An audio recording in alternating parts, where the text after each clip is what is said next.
بسم اللہ الرحمن الرحیم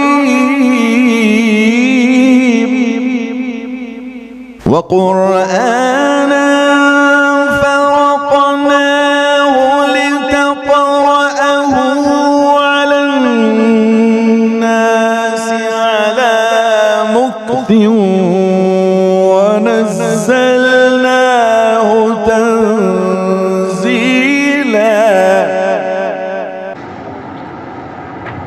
الحمد لله رب العالمين والصلاة والسلام على سيد الأنبياء والمرسلين وعلى آله وأصحابه أجمعين.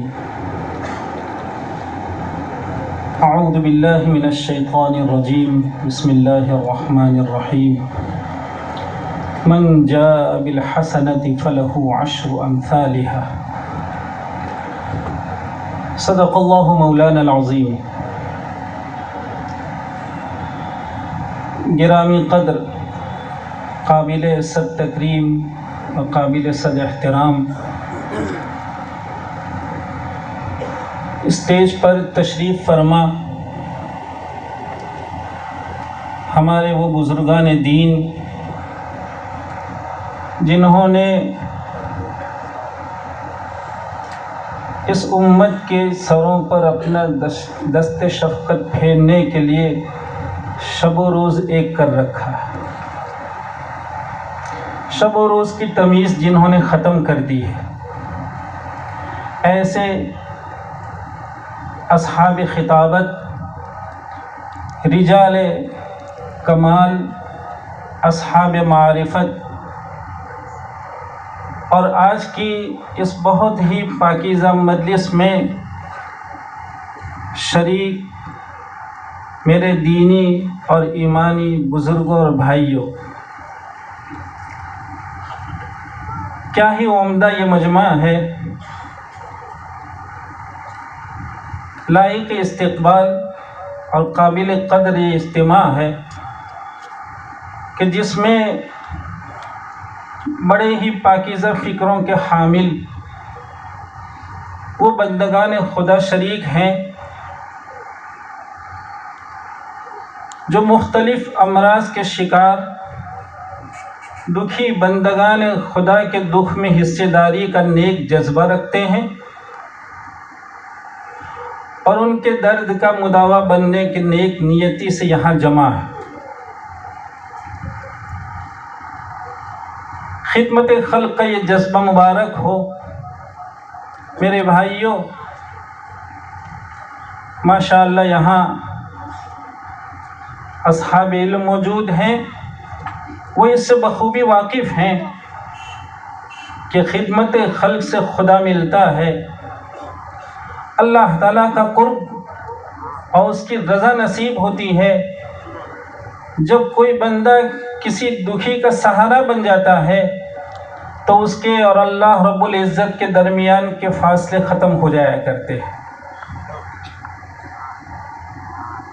ہم یہ سمجھتے ہیں کہ ہمارے وہ بھائی جو اس مشن کو لے کر کھڑے ہوئے ہیں اور جنہوں نے اس کو اپنا مشن قرار دیا ہے، یہ اللہ تعالیٰ کے منتخب بندے ہیں، یہ منتخب بندے ہیں. ظاہر بات ہے کہ بیماری اللہ رب العزت کی طرف سے ہوا کرتی ہے تو شفا بھی اللہ رب العزت کا ذمہ ہے. اللہ تعالیٰ نے اس اسبابی دنیا میں ایسے مریضوں کی شفا کے لیے اسبابی طور پر اور خدمت کے لیے ان نیک بندوں کا انتخاب فرمایا ہے. ہم ان بزرگوں سے اس کی درخواست کریں گے کہ وہ اللہ رب العزت کا اس موقع پر جتنا شکر بجا لائیں کم ہے. وہ ذات بے نیاز ہے، وہ قادر مطلق ہے، وہ اس خدمت کے لیے کروڑ ہا کروڑ انسان رکھتے تھے، لیکن اتنی بڑی تعداد کی انسانیت سے اللہ تعالیٰ نے آپ کا انتخاب فرمایا ہے، اس کی قدر پہچانیے. اس موقع پر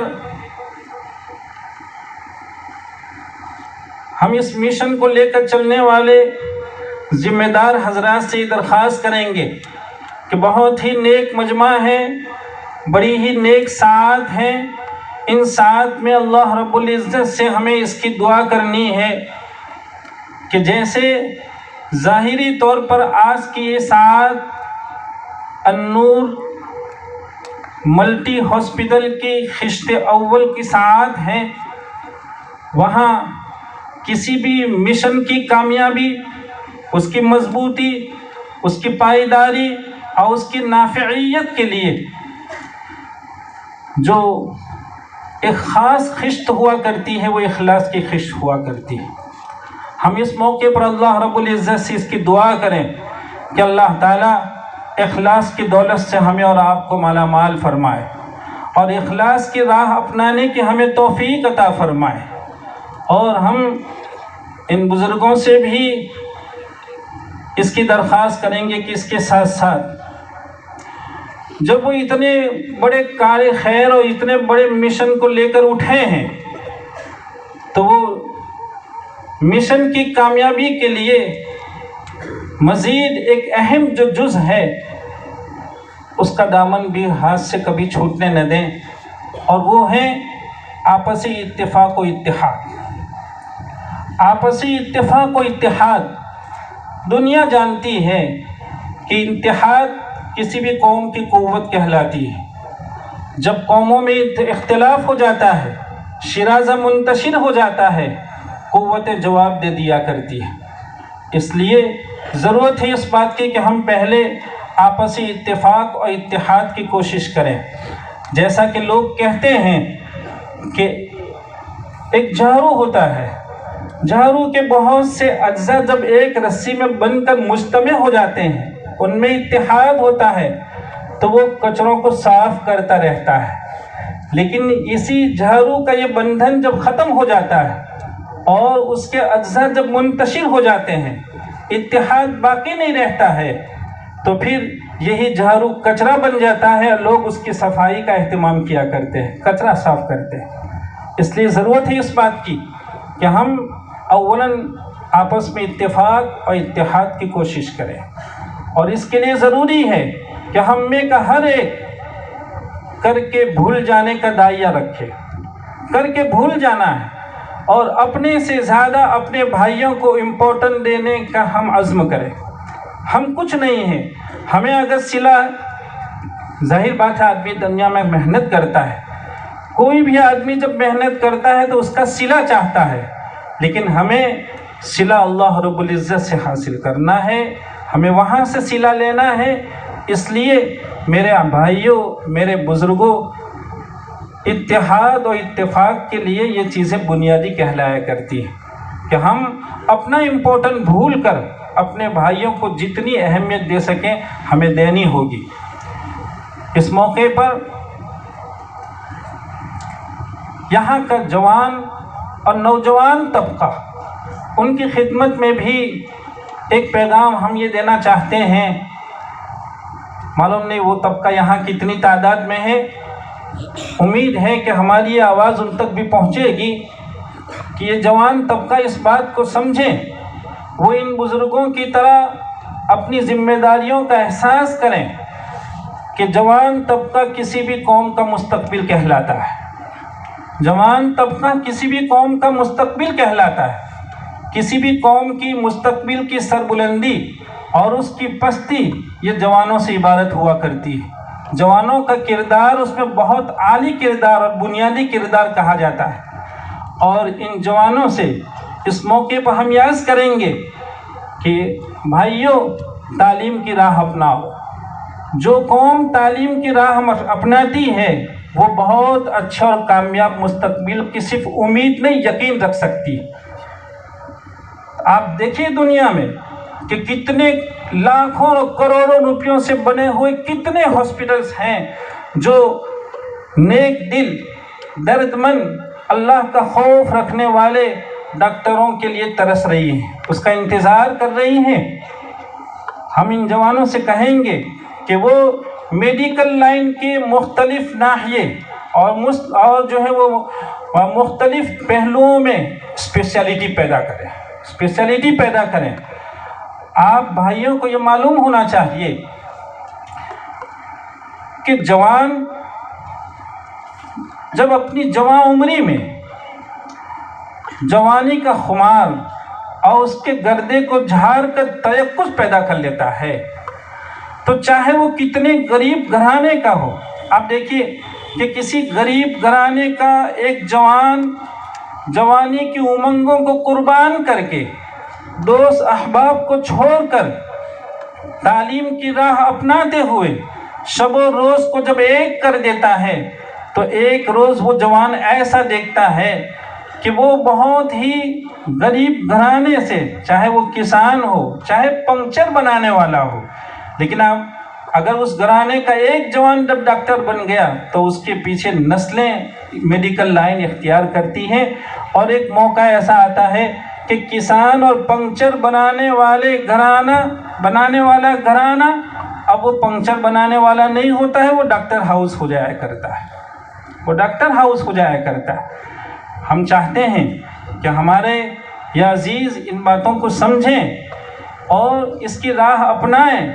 کچھ وقت کی اپنی امنگوں کو چھوڑ دینا یہ آپ کے لیے بہت بڑی عزتوں کا باعث ہوا کرتا ہے، بلکہ ہم ان جوانوں کو یہ پیغام دیں گے کہ آپ میڈیکل لائن کو اپنائیے، اور یہاں ماشاءاللہ بہت نیک اور اچھے جذبات کے حامل بزرگان ہیں، ان سے بھی ہم درخواست کرتے ہیں کہ وہ ہمارے ان جوانوں کو یہ راہ بتلائیں، ان کا سپورٹ کریں اور ان کو آگے لے کر بڑھیں اور ان کے حوصلے بڑھائیے.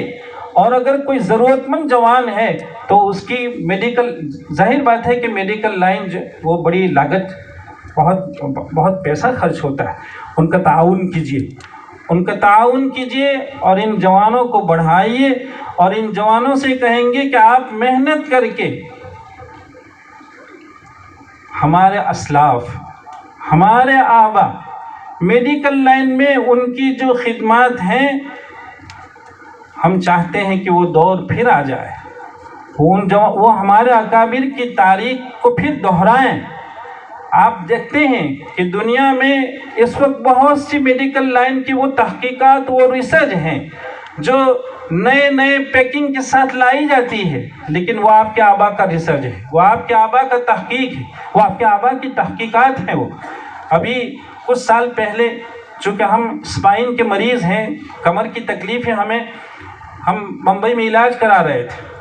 بمبئی میں کینیڈا سے ڈاکٹر اسلم بہت نیک دل جوان آیا کرتے تھے. وہ علاج، وہاں کوئی ٹیبلٹ نہیں ہوتی تھی، کوئی انجیکشن نہیں ہوا کرتا تھا، صرف ساؤنڈ ویوز سے علاج ہوا کرتا ہے. آواز اسپائن کو اپیل کرتی تھی، اور صرف اسپائنل جو کوڈ ہوتا ہے وہ اس میں جو ذرا سا موومنٹ آ جاتا ہے، اسپائنل کوڈ ٹھیک سیدھا ہو جایا کرتا تھا. تو 44 روز تک ہم ان کے زیر علاج رہے. بعد میں جب پتہ چلا، مطالعہ کیا، کہا یہ کیا ہے، ساؤنڈ ویوز کیا چیز ہے. اور یہ ڈاکٹر اسلم صاحب جرمنی میں ان کی ایک سرجری ہے، اس وقت وہ ٹورنٹو میں ہیں، چائنا میں ان کی سرجری ہے، اور پورے انڈیا میں صرف اور صرف بمبئی میں یہ علاج شروع ہوا تھا. ہم نے جب یہ دیکھا کہ یہ کیسا علاج ہے جہاں کوئی انجیکشن نہیں ہے، کوئی ٹیبلٹ نہیں ہے، کچھ نہیں ہے، صرف آواز سے اپیل ہوا کرتی ہے اور اس سے گوڑیے ٹھیک ہو جایا کرتے ہیں. دیکھا یہ کوئی نئی بات نہیں. صدیوں پہلے عراق میں ایک جوان لڑکی بے ہوش ہو گئی. والد ظاہر بات ہے پریشان، وہ مختلف اطباء کے یہاں لے کر گئے، ادھر ادھر چکر کاٹتے رہے. کسی شخص نے کہا کہ ارے اتنے در کے چکر کاٹنے کی ضرورت نہیں ہے، جاؤ فلاں جگہ یعقوب کندی نام کا ایک شخص ہے، وہ شاید اس کا علاج کر پائے. چنانچہ اس بے ہوش لڑکی کو یعقوب کندی کے یہاں لے جایا گیا. انہوں نے لڑکی کو دیکھا اور دیکھیں کیسے علاج ہوتا ہے. کیا ہمارے آبا تھے. مطالعہ کرنے کے بعد یہ کہا کہ کام کیجئے، آئندہ کل گاؤں کے جتنے لوگ ہیں، بڑے ہوں، بوڑھے ہوں، جوان ہوں، بچے ہوں، عورتیں ہوں، سب کو لے کر آئیے. چنانچہ سب آئے. بے ہوش بچی کو ایک کھاٹ پہ سلایا گیا اور سب سے یہ کہا گیا کہ ہر ایک یکے بعد دیگر آتے ہوئے اس بچی کے کان میں جو کچھ کہنا ہو کہہ کر یہاں سے جائے گا۔ چنانچہ وہ تو یعقوب کندی تھے، جیسے جیسے وہ شخص اس بستی سے آئے لوگ اس بچی کے کان میں کچھ کچھ کہہ کر جاتے تھے، وہ بچی کے چہرے کا مطالعہ کرتے تھے کہ اس پر کیا اثر پڑتا ہے۔ پورا گاؤں یکے بعد دیگر بچی کو کچھ کہہ کر فارغ ہو گیا۔ کہا کہ اچھا اب آئندہ کل عورتیں نہیں آئے گی، صرف مرد آئے گا۔ چنانچہ دوسرے روز مرد آئے اور انہوں نے بھی اسی طرح پچھلے روز کی طرح بچی کے کان میں کچھ کہتے ہوئے گزرنا، وہ سلسلہ جاری رہا۔ یعقوب کندی مطالعہ کرتے رہے۔ پھر کہا کہ آئندہ کل گاؤں کے صرف جوان آئیں گے اور ان جوانوں کو یہ اجازت ہے کہ وہ بچی کے ساتھ جتنی دیر تک باتیں کرنا چاہے کر سکتے ہیں۔ کہا ٹھیک ہے۔ سارے جوان آئے اور جوان وہ نوجوان لڑکی سے، حالانکہ وہ بے ہوش ہے، وہ اس کے کان میں کچھ نہ کچھ کہہ کے جا رہے ہیں۔ یعقوب کندی نے بڑی گہرائی سے مطالعہ کر کے دیکھا کہ اچھا اب آئندہ کل صرف یہ جوان آئے گا۔ ایک جوان کا انتخاب کیا، کہا یہی ایک جوان آئے گا، اور اسے کہا کہ اچھا اب آپ پیٹ بھر کر سکم شہری کے ساتھ اس سے گفتگو کریں۔ چنانچہ لکھا ہے کہ وہ جوان دیر تک اس جوان لڑکی جو بے ہوش پڑی ہوئی تھی اتنے روز سے اس کے ساتھ گفتگو کرتا رہا، نہ معلوم راز کی کیا باتیں ہوئی، وہ بچی ہوش میں آ گئی۔ یہ ساؤنڈ ویوز ہوا کرتا ہے، یہ ساؤنڈ ویوز ہے۔ آج دنیا ساؤنڈ ویوز کے نام سے اتنا زبردست علاج اور اتنا مہنگا علاج، بھائیوں نئی نئی پیکنگ میں بہت ساری چیزیں لائی جاتی ہیں، وہ آپ کے آبا کا ریسرچ اور آپ کے آبا کی تحقیق ہے۔ ہم چاہتے ہیں کہ ہمارے جوان تعلیم کی راہوں کو اپنائیں اور وہ بیکاری سے اور فرصت ظاہر بات ہے جب آدمی فرصت میں ہوتا ہے تو کیا کرتا ہے، لہذا بیکاری کو ختم کرنے کی کوشش کریں، ہوش مندی سے کام لیں۔ آپ کے یہاں کا جوان اگر ڈینٹسٹ بن گیا، اچھے مختلف ناحیوں کے، جیسے یہ ہاسپٹل کا نام دیا گیا ہے ملٹی نیشن، یعنی مختلف امراض کا یہاں علاج ہونے والا ہے، مختلف ڈاکٹرز آنے والے ہیں، تو ایسا کیوں نہ ہو کہ جب ان بزرگان دین نے اتنی محنت سے اتنا عمدہ ہاسپٹل قائم کیا ہو، آپ جوان ان بزرگوں کا ساتھ نبھائیے اور کچھ وقت اپنے آپ کو بھول جائیے اور تعلیم میں کھو جائیے، شاندار اعلیٰ قسم کی ڈگریاں حاصل کر کے قوم کی خدمت کا جذبہ رکھیے، انشاءاللہ آپ کی دنیا بھی بنے گی، آپ کی آخرت بھی بنے گی۔ اللہ تعالی ہمیں اور آپ کو قوم کی خبرگیری، اپنی دنیا اور اپنی آخرت بنانے کے نیک جذبے سے نوازے۔ ہم اس موقع پر اس مجمع کو اور خاص کر کے آج کے اس النور ہاسپٹل کے منتظمین اور ان کے کارکنان اور اس مشن کو لے کر چلنے والے سارے بھائیوں کی خدمت میں دل کی تمام تر گہرائیوں سے مبارکباد پیش کرتے ہیں۔ بہت مبارک ہو، اللہ تعالی ہم سب سے راضی ہو جائے۔